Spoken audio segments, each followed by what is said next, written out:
നിങ്ങളൊക്കെ പറയണ കേട്ടാ തോന്നും നോ അവനെ അങ്ങോട്ട് കെട്ടിത്തൂക്കിയതാണെന്ന്. നോം എൻ്റെ മണ്ണ് തിരികെ ചോദിക്കാൻ അവിടെ ചെന്നേ. അത് ഇനിയും ചോദിക്കും, ഇന്നും ചോദിക്കും.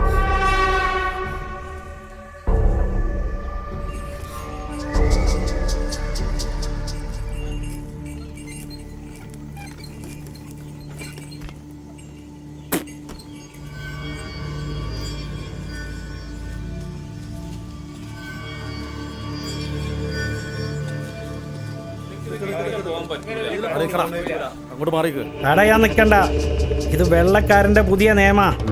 നിങ്ങളൊന്ന് ക്ഷമിക്ക്, ഇന്നത്തെ ദിവസം ഒന്ന് കഴിഞ്ഞോട്ടെ. ഓന്റെ മയ്യത്തൊന്ന് മണ്ണിക്ക് വെച്ചിട്ട് പോരെ നിങ്ങൾ ഈ അറാം പറപ്പ്. മുസ്ലിയാർ പറഞ്ഞതാ എൻ്റെ ശരി. വാ ഇപ്പൊ പോവാം.